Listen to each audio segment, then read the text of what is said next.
Hello, everybody, and thank you so much for joining us here on this live stream on Trivy. For those who are new to our Aqua open source channel, my name is Anais. I'm a developer advocate at Aqua for the open source team specifically. Now, today I'm going to be joined by Rory, who's also here. Hello. Hey, everyone.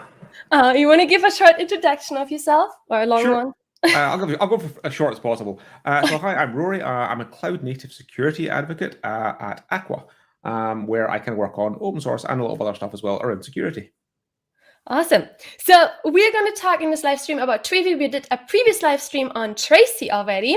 Do you want to give a quick overview of what Trivy is? So Trivy, Trivy is a great project and one I've been using. So I've been with Aqua about a year now, but I was well aware of Trivy before that. In my previous life as a pen tester, I did a lot of container security reviews, and Trivy was my go-to tool.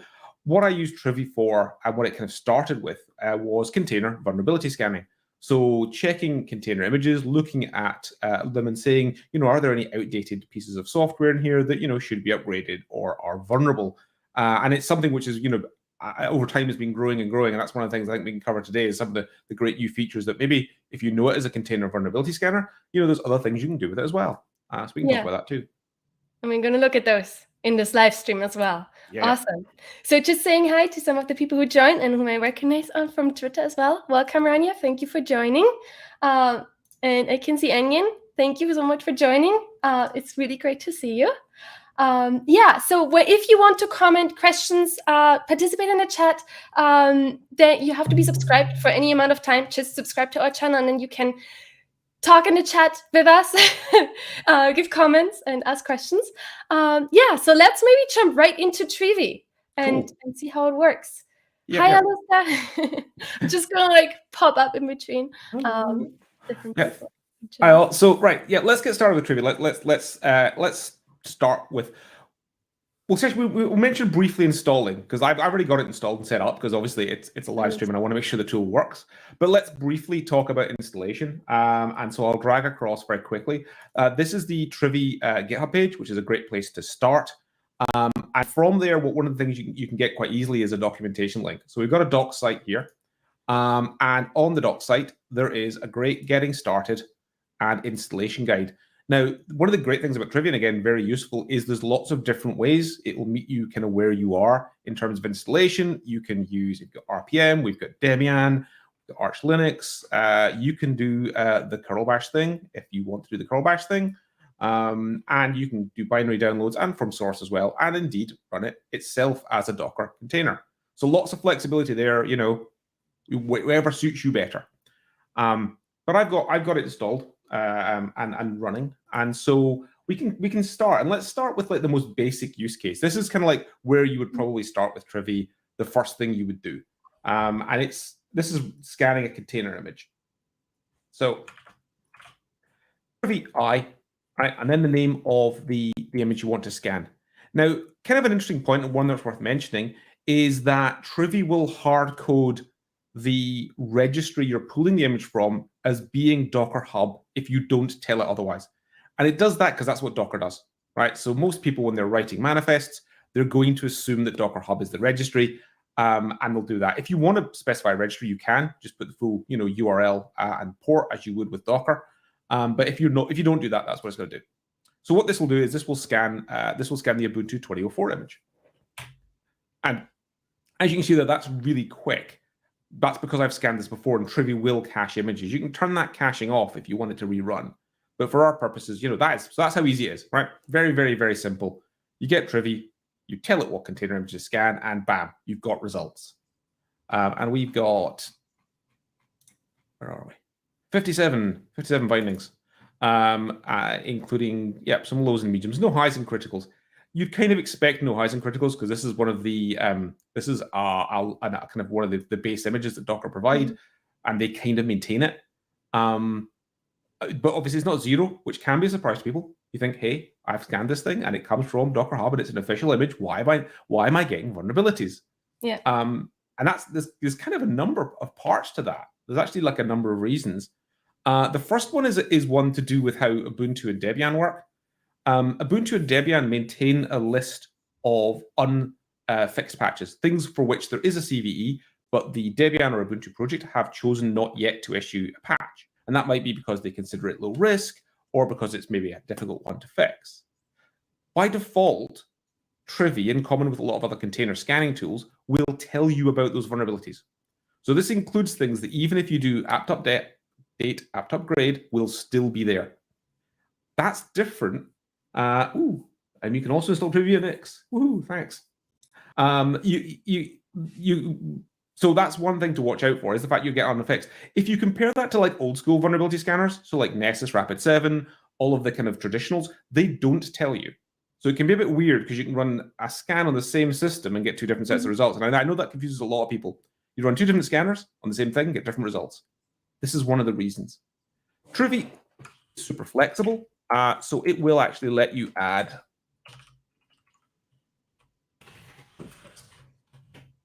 That basically says, don't tell me about the unfixed, right? If you don't want stuff you can't patch, this is not a bad option. Typically, if it was me, I would recommend for most risk profiles, I would put that switch on. It's not the default, but I would add it. Because then it makes it like all the other scanning tools you use. So it's kind of like giving you the same level of results as Nessus, Rapid7, Qualys, or any other kind of like VA tools. We do that again, you'll see it's still not 0. And that kind of is less though, right? So we've gone from 50-something to 40-something. Vulnerabilities. The reason why it's not 0 is Docker, the Docker Hub and the Docker Library project don't reissue images on every single CVE. It's kind of like, it's not a one-to-one, like they're not going to get, because if you think about it, there's so many CVEs these days. If they had to do that for every single image on every single CVE, there'll be a lot of churn in those images. So they don't actually do that. Personally, my recommendation, like slightly off the topic of Trivy, is if you want to make sure that you have the fewest possible vulnerabilities, is get the official image, move it to your own registry, and maintain it yourself. That's the only way you're going to get to the level you really want to, because otherwise you're using what they think is okay. But that's the most basic case, right? Really simple. Awesome. If you're just joining, make sure to subscribe, and then you can participate in the chat. Yep. Then you can comment. We're just getting started with Trivy. Yeah, this is like the most basic thing you can do. This is like as one thing actually to note that again might not be obvious is you don't actually need Docker installed for this to work. Trivy will go get images itself, and it uses uses the kind of the interface into the registry. There's a Go library that lets you talk to container registries, and that's what it's doing to pull that down. So yeah, that's a super simple use case. That is image scanning.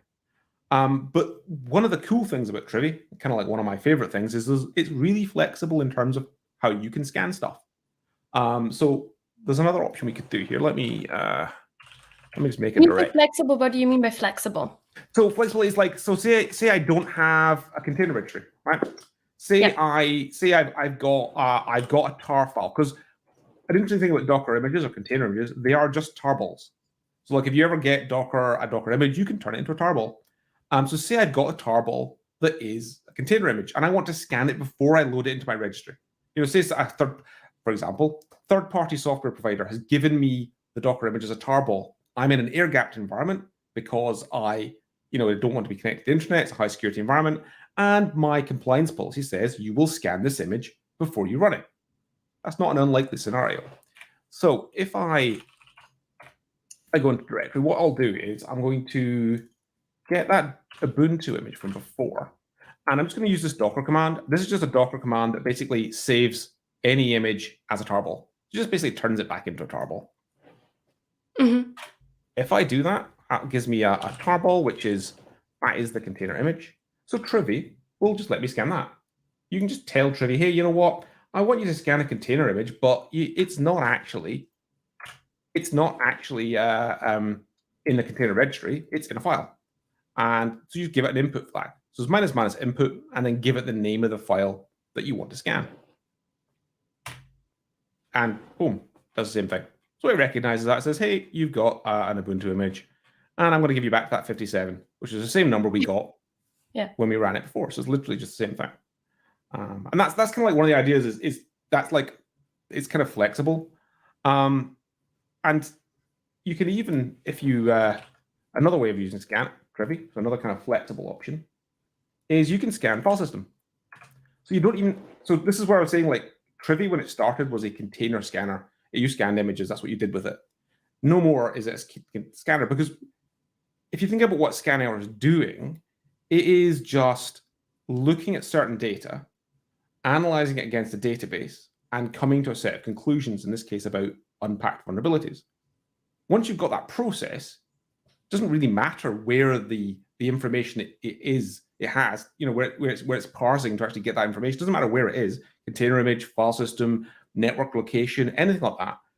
Trivy's got the logic to get that, analyze it, and give you the information. So another way you can use Trivy is you can just scan file system directories. So what I've got here is, so TrivyFS, so instead of I, which we were using before, we're going to say FS. And TrivyFS is scan the file system, and then just give it a directory. And here I'm going to get, this is a Rails app that I wrote, and I haven't patched it in a while. So it's just, it's a Rails app, and it's got some stuff. And I can say, okay, Trivy, tell me about this. And yep, it says quite happily, sure, I'll do that for you. It's got a bit of a complaint about Ruby gems. One of my things is invalid, but that's fine. What it does is it then says, okay, I'm going to look inside this directory, and I'm going to look for files I know about. Trivy has got like a set of like programming languages that it knows about, and it knows how they package things up. First one it finds is a gem file. So this is a Ruby gems. This is a Rails application. So unsurprisingly, we've got a gem file. And it looks inside the gem file, and it says, hey, what have I got that's not out of date? And it comes back here.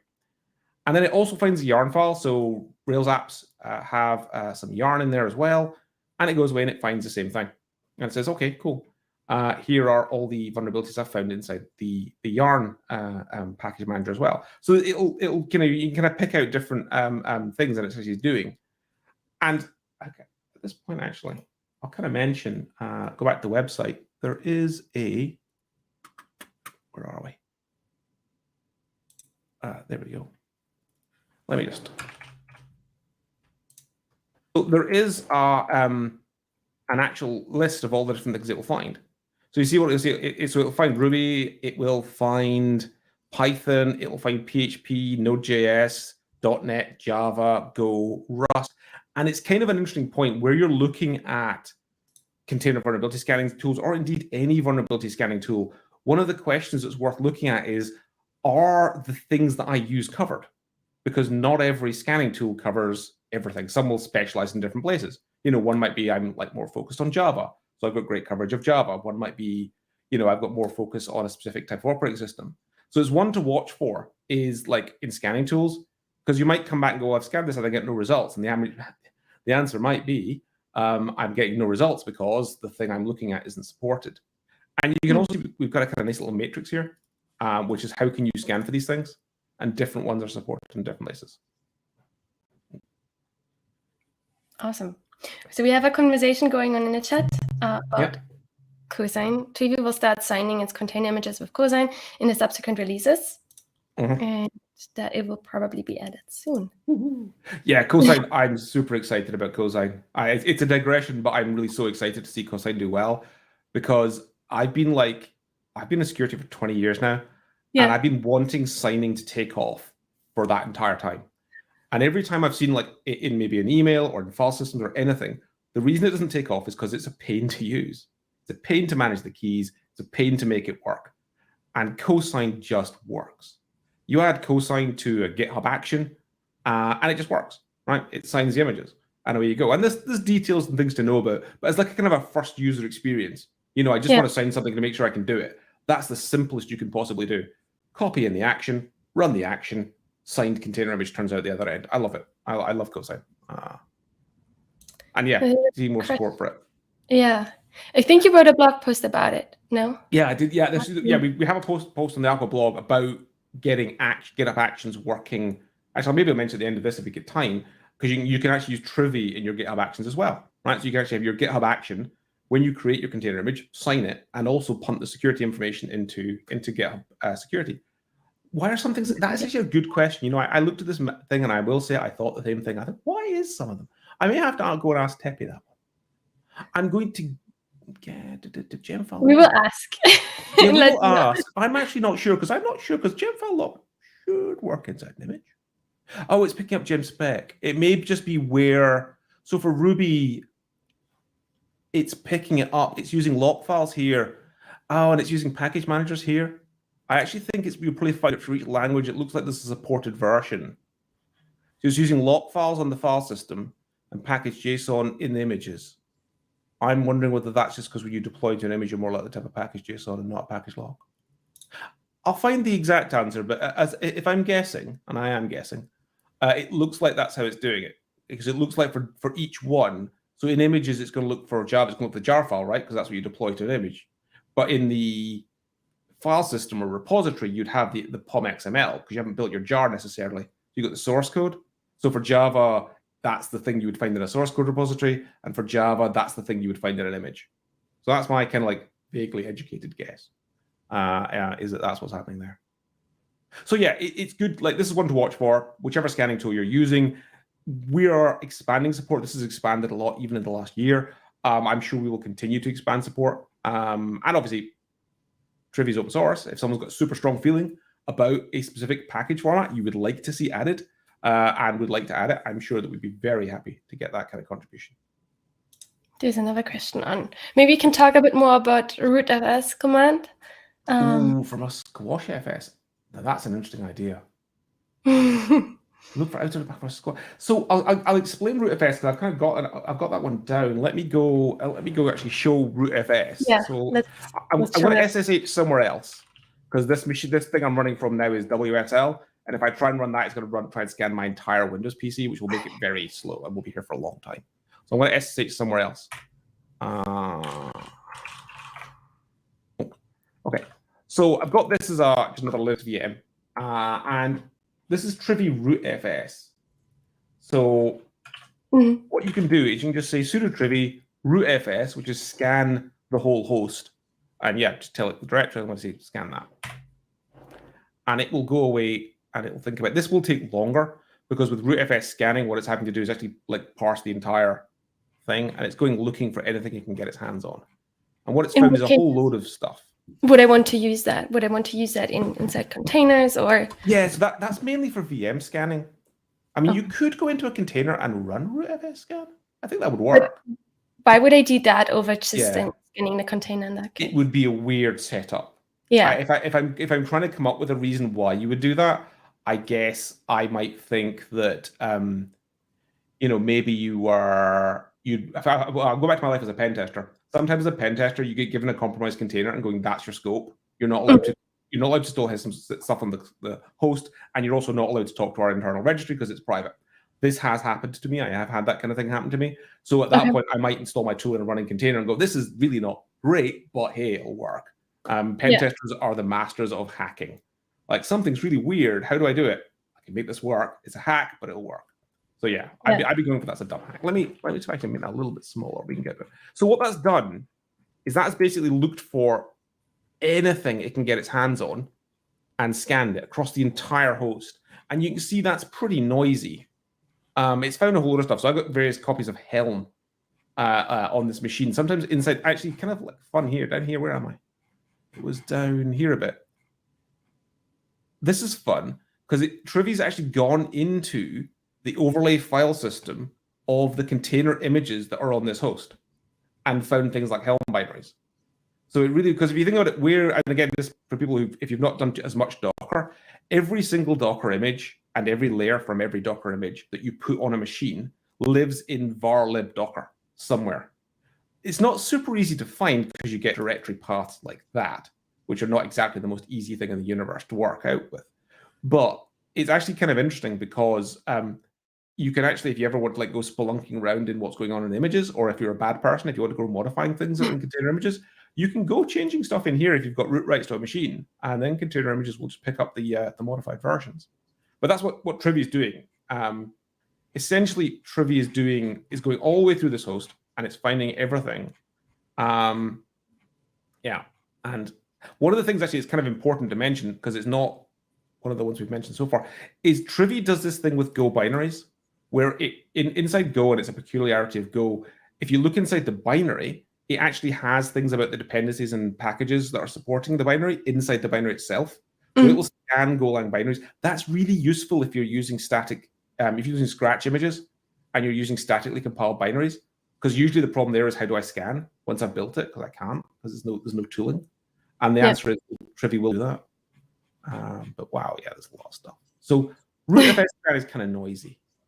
But to an extent, RootFS scanning kind of replaces like a traditional VA scanner. So if you were using Qualys, Nessus, something like that, then I don't know if my skin just panics. Oh no! File a bug. File an issue. File an issue. File the issue. File the issue. Yeah, I can understand why it might go weird, because RootFS, you're going to encounter weirdness. You're going to encounter symlinks. You're going to encounter things that are not like, because container images are quite well defined. Like everyone knows what can and can't go in a container image. So you're less likely to find something so weird that Trivy goes, whereas RootFS is a bit weirder. But you would I could use it on Kubernetes nodes, RootFS? Sorry? Would I use it on Kubernetes nodes to scan the nodes directly? Yeah, you could scan the nodes. Yeah, absolutely. That's a good point, actually. Good call. Yeah, you could totally use this for scanning Kubernetes nodes. Like, you know, and if you wanted to like do something like, you know, get yourself a privileged container and then mount the file system for the you know, mount the file system node in somewhere and then run it that way. So if you're like trying to distribute a container scanning job across your cluster, you could totally use it that way. And as you can see, it finds a lot. Like so there's a ton of stuff. This is many vulnerabilities, right? These are not misconfigurations. Yeah. So far, yeah, that's a good point actually. At the moment, we're all just talking vul scanning. We haven't even touched config scanning. But basically, there's two ways that Trivy is doing vul scanning. It's looking at an operating system level. So that's your Ubuntu's, your Alpines, your Red Hats, your SUSEs, and then it's looking at a programming language package level. So those are your two main sources of vulnerabilities. That's the two places things are going to come from. And what it's doing essentially is getting together all these databases that the various different distribution providers create, and that's where it gets its source of information from. And then it's really, I mean, not to simplify things, it's just comparing version numbers. They're saying, okay, your package file says you have these things in, the latest versions are these things, what's the difference, what are the vulnerabilities in that diff? That's a really simplified version of what is quite a complex thing, but that's ultimately, and that it's a good point in terms of like accuracy of data. Trivy can only ever be as good as the data sources it has. So like, you know, if there's a mistake in Ubuntu's data source. Yeah. Do all the image scanners pull from the same databases? Largely. There are some like additional sources. I think some of them use NIST. I think we might use NIST as well.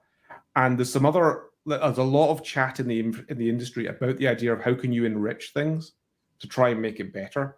So one source I saw as an idea recently was the US government has a database of things which have been accidentally exploited. So it says these are the vulnerabilities that we know real genuine attackers are currently and you could put that into a vulnerability scanner and use it as a signal to say, hey, everything is high, but this is super duper high because this one's actually getting compromised. You know, this is the one you want to go. Because that's the hard thing with vuln scanning, right? But if I look at this lot, right, this is one host. How long could you spend trying to patch all the things in this one host? And the answer is a really, really long time. So the idea of like prioritization and how can I make these things better is like a big hot topic in vuln scanning. And it's not really a solved problem. I mean, we've got ideas, everyone else has got ideas, but I don't think it's like a super solved problem. But yeah, that's Trivy RootFS scanning. In terms of a squash FS, I guess it depends if you're mounted. If it's not mounted, I could see why that wouldn't work, because Trivy would need to know how to unpack that file system type. Yeah, that's the question. I don't think, and I'm going out on a limb because I've not seen one. My guess would be that we haven't implemented that because that's a bit of a niche one. But in theory, there's no reason why it couldn't. If you mounted the file system, copied Trivy into it and ran it, I think that would work. But scanning it from outside of it, it would need to know how to parse squashfs. And my guess would be we haven't been asked for that. But I wouldn't be 100% surprised to find out we have. It's a fun one, but I don't know that we've ever been asked. But again, please feel free to file an issue. Or even better, a PR. PRs are great. Issues are great. PRs are also great. So, yeah, that was kind of a slight diversion into RootFS scanning. Like me. There was one other thing. Oh, this is going on mute. You're on mute. There's one other thing I was going to mention just briefly on the file system scanning, because this is something that I sometimes wanted to do again in my pen tester days, was just scan one file. So say I've got like an app with like 100 different Penguin package manager stuff installed, and I just want to scan just the JavaScript files. Maybe I'm the JavaScript dev and I don't care about the Ruby files; it's just not relevant to me. You can just scan one file. So if I do that, I literally just get the stuff back from that one file, and that again to me is super, super useful, because I might not be the operating system person, I might not be the Ruby person, I might just be the JavaScript person. Yep. So I love that. Awesome. If you're just joining, make sure to subscribe, and then you can participate in the comments. Feel free to ask questions. As you can see, I can answer some, guess at others, and this is the third set, which we'll have to get Teppy to ask, because he knows all the answers. This is really useful also for me, still getting started with the tool, right? Yeah. I just love Trivy because there's so many different ways. Because I'm going to say there's another way you can scan. I haven't even finished with ways you can scan. I haven't even talked config scanning. There's another way you can scan for files, and that is you can just scan the repo, right? Because like we said, it doesn't matter how you get to this stuff, as long as I can get those files, pull them down. So Trivy understands Git repositories, and you can just say, hey, this is a thing on GitHub. Maybe, for example, this is a good way of using this. I've seen something on GitHub. I'm thinking about using it, but I kind of want to check what the vulnerability picture is before I download it and run it on my local host. Totally sensible. Trivy will perfectly happily go and do that. And it gives me the same results as it did when I ran it locally. But it works without me ever having to actually sort of git clone and run anything or build anything. It says, hey, yep, sure, go to the repo, finds the gemlog file, finds the yarlog file, and away you go. Set of vulnerabilities back. So nothing from the repository is pulled locally. I think it'll pull it. I think it is cloning it, but it doesn't actually execute anything. Okay. So it's never going to. So I don't have to build it or run it or bring up a real server or anything else like that. Yeah. I can just say point it at this. I'm pretty sure it lives in a cache file. I want to say there's a cache file where all this stuff lives. Cache is in here. There we go. Trivy. Yeah. So there's a whole thing in here, and actually that's where the cache lives. So if you do need to blow the database away, show the Sarif report option. Yes, we'll get to report options. I can do Sarif. Remind me when I get to report options, and I'll try and remember to do Sarif. Well, I know a huge amount about Sarif, but still show it. Yeah, I could mention. Oh, let's do misconfigurations, and then we'll come back and we'll do reporting after doing misconfigurations. So yeah, misconfigurations is a newer thing. It is something which Trivy is expanding into, and it's another one which I'm super excited to. If I was still a pen tester, this would be awesome, because it would write my reports for me. Pen testing, if anyone hasn't done pen testing before, or people have, the way pen testing works is you typically, in the UK anyway, get given a couple of days to find as much as you can wrong with a given project, website, set of machines, something like that. Anything you can do to automate that process is very, very, very welcome. And one of the things you get asked to do quite a bit is config reviews. So people will say to you, I'm deploying these Docker files, I'm deploying these Kubernetes manifests, and I want to know how secure they are before I deploy them. And Trivy does that now, because Trivy does config scanning. So what you do is, that's not going to work because I'm in the wrong directory.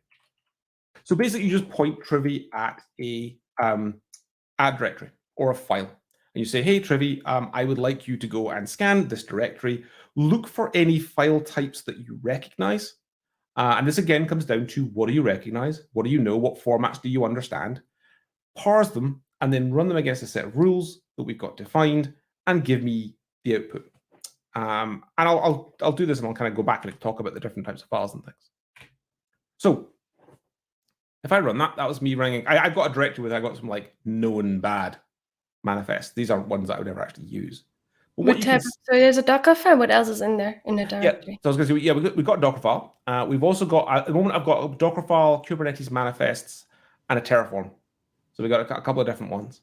And you can see what you get back. And does Docker file checks. It's got an ID for it. For example, the first check is don't use latest, right? So you should never use the latest tag in Docker, in a Docker image, because the latest tag is mutable. It changes. And I used to have this problem where I'd be using latest back before I knew any better. And the image owner would bring out a new version of the image that removed some tools, for example. They'd hardened their image, they'd done better security, and suddenly my images stopped working because I was relying on a tool that wasn't there anymore. So from just from a usability standpoint, using latest is typically a bad plan for anything you want to maintain. Ideally, you shouldn't even really use a tag because tags are mutable in most container image registries. What you should do is use a SHA hash, which is this very specific version of this image. That is a pain to maintain. I don't want to pretend it's not. But if I'm looking for ultimate, if I was in prod and I was running like prod things from Docker Hub, probably not a great idea, but if you were, then totally use the SHA hash. Don't rely on tags because tags change. But anyway, so it gives you that. It says, hey, you are using the root user because you have not got a user directive in your Docker file. Again, that is because if you don't tell Docker any different, it will basically do that. It will say, I'm going to be root, which is one of container security's fun things. And we've got set ones there. We've also got Kubernetes, and I've got, it's a bad manifest. So I deliberately made these bad. These are super bad. And you'll notice here, we've got different severities as well. High, medium, low. Needless to say, these are not like set in stone. In your environment, these might not be high. In your environment, these may not be medium or low. So this would entirely depend on your environment. Yeah, so we've assigned a severity to this, but that's just our opinion of the severity. And like, I'll mention this because there's tons of IAC scanning tools now. Like this is by far and away, wouldn't want to pretend this is the only one, there's lots of them. Be careful that you look at the findings and don't necessarily blindly accept the severities you're given. I've seen some severities that, I'll be honest, I wouldn't agree with. You know, people generally overrating. There's a lot of tools that will like make things far more serious than they actually are. There's one, I think we get it right. I want to say we get it right. Where is it? I want to find it, see if we get it right. I'm pretty sure, maybe I didn't even make that mistake. There's one about allowing privilege escalation. And allowing privilege escalation gets tagged by some people as a high, and it's actually not that bad. It's a finding that stops you putting the set UID things in containers. It sounds like it's something to do with privileged containers, but it's not. And as a result, some tools have misclassified it and they give it as a high, and it's really not. So that's just a general thing. Risk and severity is always environment specific. It's always threat model specific, but these are our starting points. Take them as a starting point. They're good starting points, but do take them as a starting point. So in this case, it has a list of misconfigurations that it's looking out for, right? Yeah. Where is the list taken from and how can you modify it? Yeah. So this comes from AppShield. So this is another one of our projects. Let me go. And we're actually changing this around a little bit, but at the moment, it's been archived. Has it gone to DefSec already? Darn them. We're moving this excuse our dust because we're actually changing things around. We've got all these different tools that are kind of coming together, and we've got this new thing called DefSec, which I'm going to find now. Yeah. So we're moving it all into here, and it's going to be coming out of DefSec. This is kind of the new place that we're going to be putting bringing it all together, having all of our infrastructure's code rules in one place because they've come from different sources. Obviously, we've got TFSec, CFSec, we've got AppShield. We want to try and put them all together. This is where it's going to go. So, yeah, you can go into DefSec and you can actually sort of pick out what's going on in there as well. And so yeah, that's you can also write your own rules as well. In terms of writing your own rules, you can write them in Rego if you like Rego, or you can write them in Go. So there's a couple of different ways. One other thing I'll mention is we've also got kind of a URL reference there.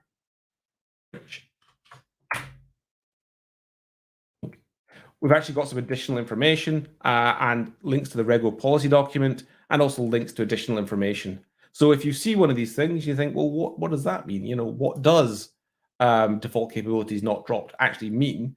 There's an opportunity to get some additional information in there as well. And it also tells you what you should do. Drop caps all. Awesome. So to give an overview, what is Rego? Rego. Okay. So start with very quickly. So Rego is a language which was created by was part of the Opera project, and Rego is kind of a special purpose query language that's designed for policy rules. So you'll find it used in lots of places. It's got quite a lot of traction. Personally, and this is a personal opinion, I find it a bit weird to write. You kind of have to get your head into like a slightly different headset. But there is a really good training course on the Opera site that walks you through it and has lots of examples and lots of things to try, because that's, once you get your head around it, it's not too bad. But basically, the reason Rego is really useful, or learning Rego is really useful in the cloud native space, is if once you learn how to write Rego, you can use policies in a number of different places. So you can write policies that are IEC scanning tools. You can write policies that are admission controllers. So if you're using Gatekeeper or something like that, or Azure Policy actually uses it as well, you can write Rego rules there. And you can even sometimes, I think there's some runtime tools that do Rego too. So there's a variety of different tools where Rego writing skills are handy now. And I guess it's going to keep going that way because, there's a lot of traction. Awesome. So I could, for example, with Rego specify what shouldn't be used or what shouldn't be used in my manifests. And limit people in that way. Yeah, you could. It's kind of like, in my head, this is like one of the really good ways of doing it, is if you write the rules for IEC scanning tools and then have the same rule at admission control, you're going to have that as a check that basically people have done the things they should have, but people aren't getting surprised. Like, they knew what the rules were, they could have applied them when they ran the IEC scanning tool, and hopefully they did, so that when you get into production, you don't get blocked. Because there's nothing worse than I've spent all my time writing my manifests, I think they're all good, and then put them through. Liam's here. Awesome. See, Liam should be here answering this question. If I got it wrong, I'm sorry. You want to join? I can send you the link. There we go. Rego support account. See. So yeah, so there's also Terraform, and I actually think I nicked this Terraform file off TFSec. I'm pretty sure I did. And this has got a load more stuff for Terraform as well. So there's a variety of support, and I'm going to go pull up the website again, because where are we?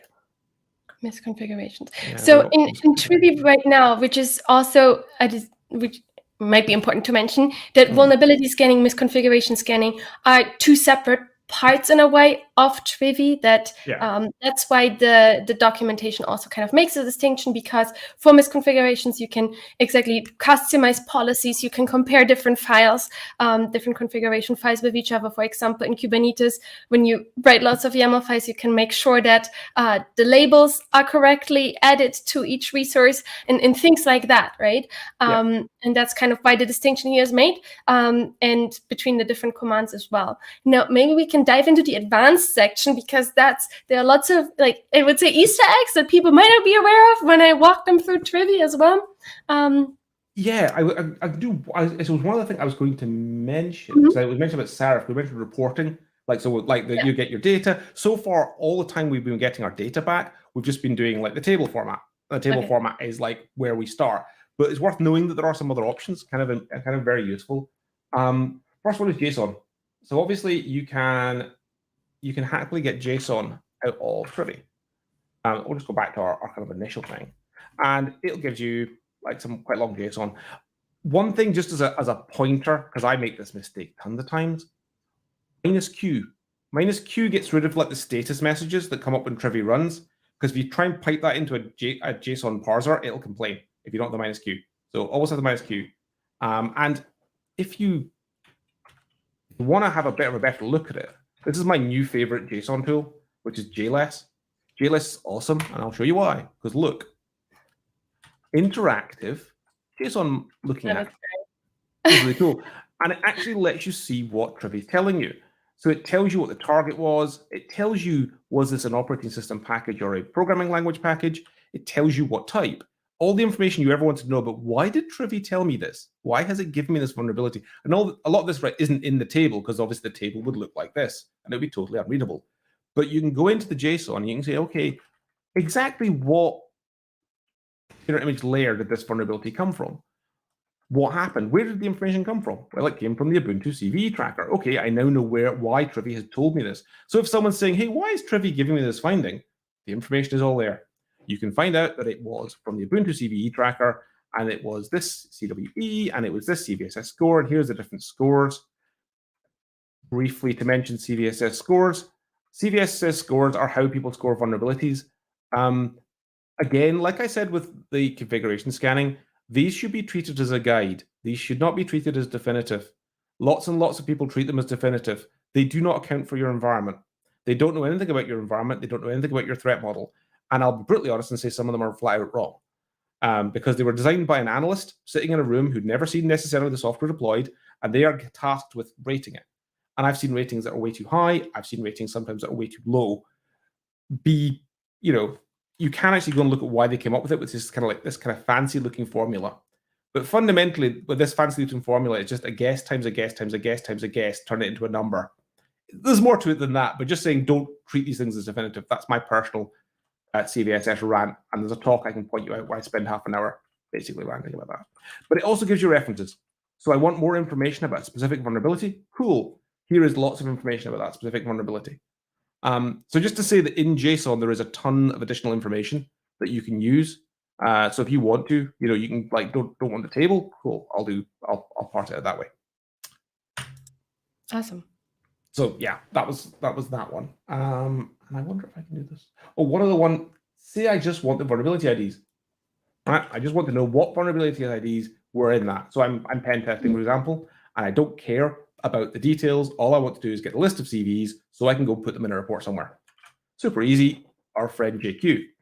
JQ, and then just get results, vulnerabilities, and the vulnerability ID. Bam. There you go. There's all your CVs. So yeah, basically once it's JSON, like any other JSON thing, you can do JSON stuff to it. So that's probably my other favorite thing. Mm-hmm. Now, we got mentioned Serif. We got a request for Serif, didn't we? Yeah, where is it? Isn't Serif the one that GitHub? Remind me because I'm going to get this wrong. Serif's the one that GitHub uses, right? That's what it uses for the Here. Yeah, I think Serif's the one that it uses for the. Does GitHub use Serif? People remember if I'm actually misremembering things, because this is actually kind of worth mentioning because I mentioned the GitHub action.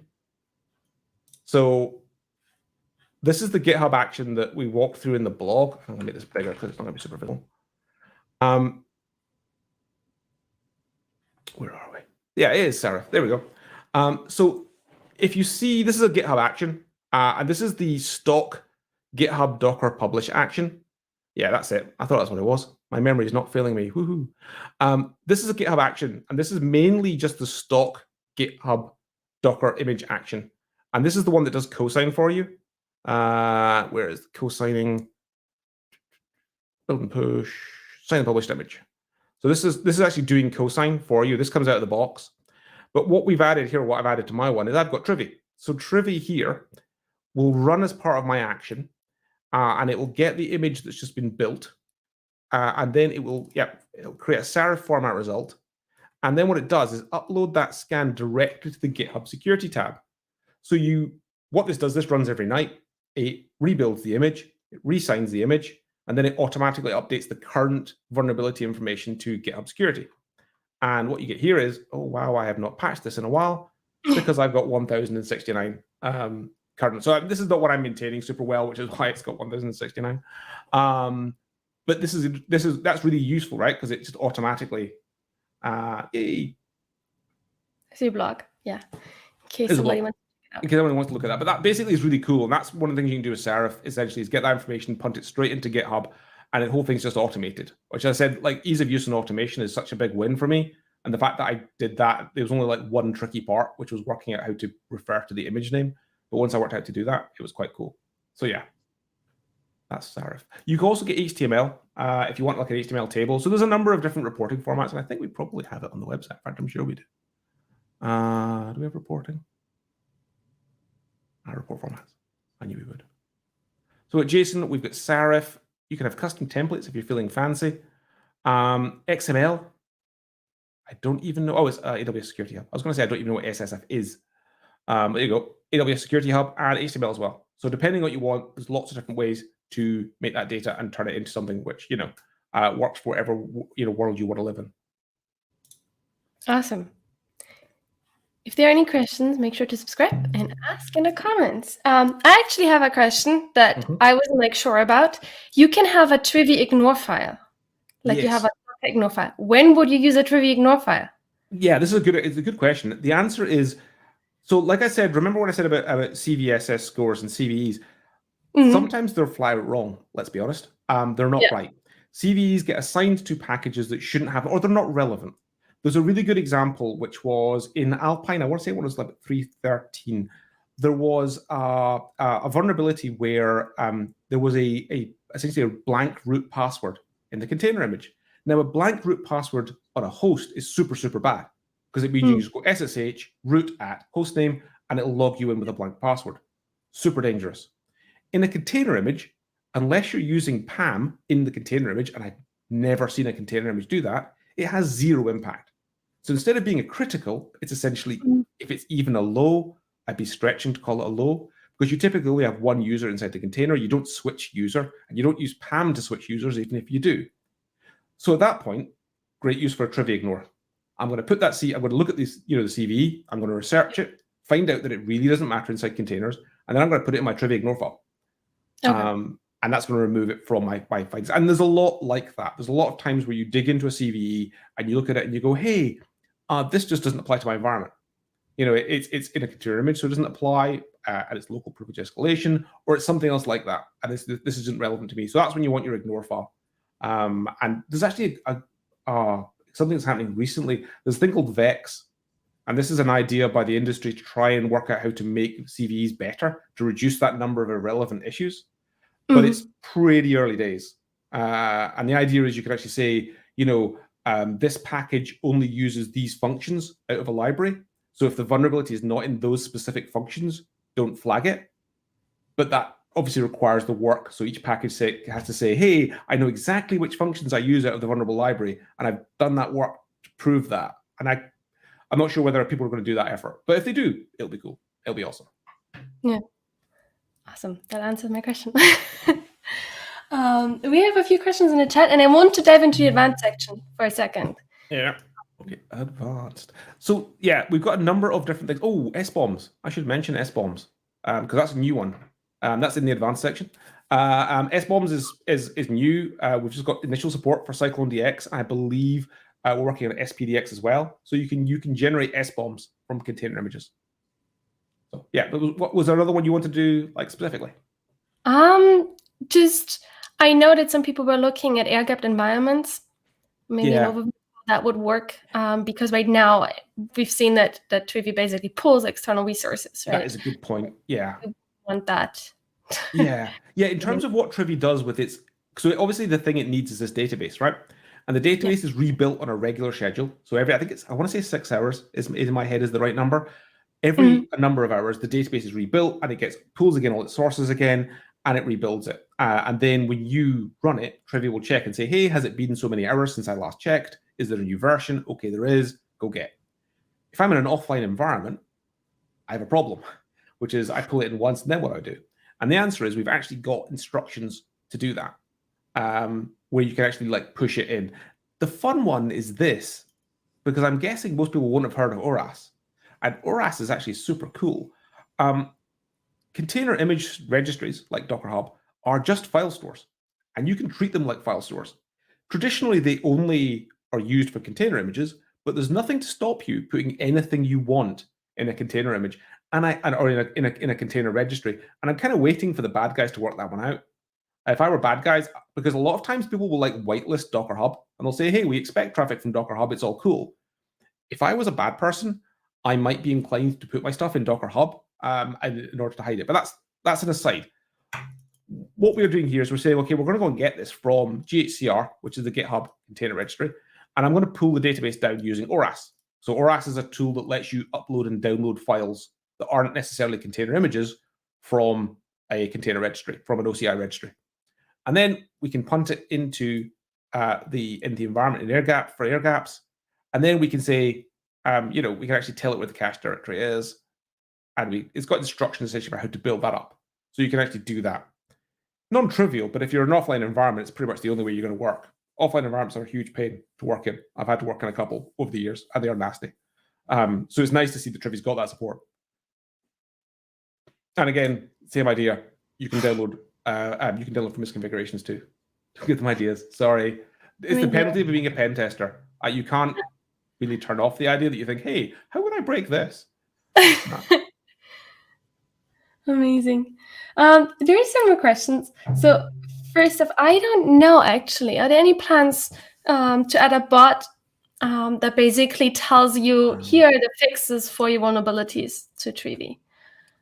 I don't know that we have that planned yet. But I've reminded me when you said bot. I don't know why that triggered something in my head. I really should mention something because it's again super cool. I know I overuse the term super cool. But Trivy Dev is Trivy website. If you want to do a Trivy scan on something and you don't, for whatever reason, have a Linux VM handy or a place you can run Trivy, you can totally just come here. And it will happily scan your image. This is going to be a cached one. That's going to be cached. That's a little bit old cached, actually. We have to mention the fact that cache is a little bit stale. What if I pick another one? Let's pick another one. It's probably not done before.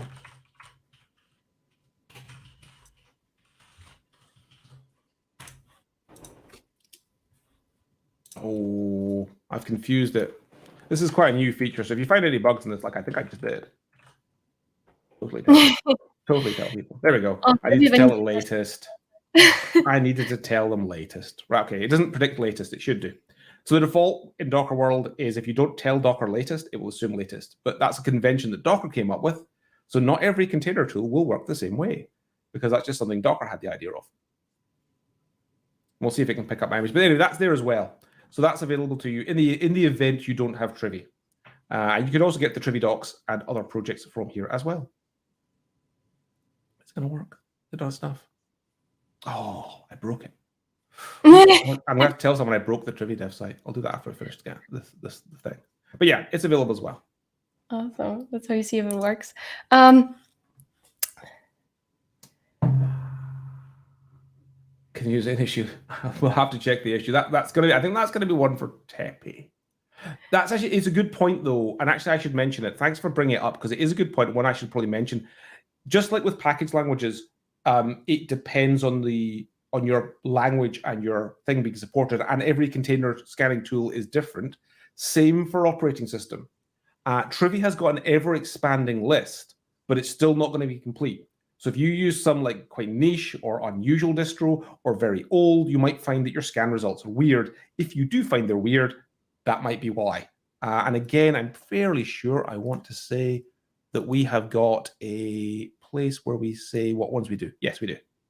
So we've got like quite a long list, and it's getting better. We've got CBL Mariner, which I'm guessing people will not have heard of. That's one of Microsoft's Linux distros. Microsoft have, I think, 3 now different Linux distros. CBL Mariner is one of them. But as you can see, we've got a pretty long list. But there's always going to be gaps. I don't know about ones with just NVD support, but if there's an issue, then yeah, totally, we can find that out. How could people contribute to Trivy? That's a great question. I'm glad you asked. There's lots of different ways to engage with Trivy community. One I will mention, let me go and get my Slack window, is Slack. Let me find the right, it's down there. Where is it? As you say, I have far too many Slacks. But we have got Aqua Slack. Very, very welcome. People want to come join the Aqua Slack. You want to ask questions about any of the open source projects, Trivy obviously being the one we're talking about today, but there are others. Come here and talk to us in Slack. So that's one option. Then also in this, we have discussions. So if you want to start a discussion about something, like, you want to look for a different type of support, you have a question that's maybe not just a straight issue, and it's something you think needs a bit of a chat, come here. We've got discussions. We have got traditional GitHub issues. You have a problem, something didn't work. This is a good place to come and look. I also will say that from my experience in open source in general, not just Trivy, the first place if something doesn't work, I always do, is I look through open and closed issues and say, does anyone had this problem before? Because it's a fair bet they have. So definitely that. PRs, we always love PRs. And not just code PRs. You want to do a docs PR? Find something that's not quite right at the documentation site? Absolutely. We love PRs or issues because these things move quickly, right? Things change all the time. It's real hard to keep things up to date, but very, very interested in any. So there's lots of places you can come and engage. Issues there, Slack. Yeah. Also, if you're writing any content on your own blog on the use of how you use Trivy, make sure to let us know either in the Slack or in the discussions section, so we can give you a shout out and we can celebrate your content. Awesome. Are there any more questions? Then ask now. We have like 5 minutes left. 5 minutes, almost. Anything? I'm going to rant about CVEs. You go 5 minutes. Right, 5-minute rant about CVEs. Did you know that CVEs are dependent on the issuing company agreeing to issue them in some cases? So CVEs have a thing called it's a CNA, certificate, a CVE numbering authority, and some companies have an official policy. The one I know about is IBM for its mainframe products. They don't issue CVEs. So if everyone says to you mainframes are super secure because they have no CVEs, that's because IBM doesn't issue CVEs for its mainframe products. Why is that? They don't want to have it publicly? They've got an official position. This isn't like some secret knowledge. This is a documented thing for them. They basically say that information is their opinion is only for their paying customers. So unless you're a paying customer of IBM's mainframe products, you can't look at their vulnerability list. There may be other ways of getting it, but that's definitely the policy they have. The other one that CVEs can be very funny with is sometimes, and I had this experience myself, when you report a vulnerability, the person who owns the project you report it in doesn't want a CVE in their project. I had one where the person said, no, you know what, I'm doing things per specification. It's the specs problem, not my problem. And the challenge there is, of course, where you put the issue. And the case I had, it ended up being raised in Kubernetes. Even though the vulnerability wasn't in Kubernetes, it was in the underlying library that supported Kubernetes. But because the underlying library wouldn't take the CVE, you had to do this. So CVEs, again, like CVSS scores, they seem like really kind of black and white. You know, these things, you issue them, they must all be right. There's a lot of nuance and kind of weirdness that goes on in the CVE world. And the more you dig into it, the more you find these kind of unusual edge cases and realize that it's not like a black box. You have to go open it up and go, what's going on here? How did people come to this conclusion that this thing had this severity? And the answer can be a lot of time it's people kind of doing the best they have with the information they've got at the time, right? They don't have perfect information. They have to do the best they can and come up with some score, and that's how that works. Yeah. So there's one question. Send Trivy 2. I'm not sure I have a strong recommendation on that. Obviously, if you're using GitHub, there, but because it produces JSON output, I guess my feeling would be anything that takes JSON, you could probably parse it and get it to go into. That's a bit of a kind of generic answer. But I guess from the world I'm in, I don't tend to like follow it through from that process. But typically it would be parsing the JSON, turn it into something that you're, I wouldn't see your track control being driven by that. It's more whatever tracking control you got, as long as it takes JSON or something else which you can transform JSON into, it should be okay. Here's another story. I reported an issue with tagged in pipelines where you could replace the script for following steps. It wouldn't show up in the dashboard either. They didn't want the CVE submitted.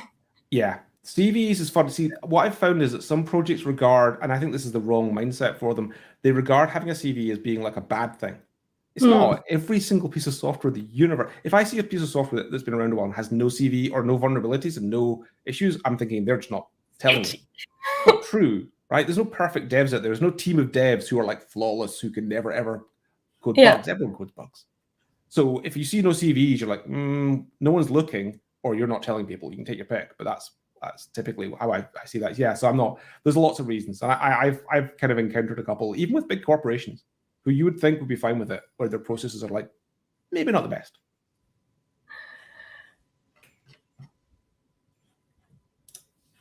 What are your thoughts about Vulkan?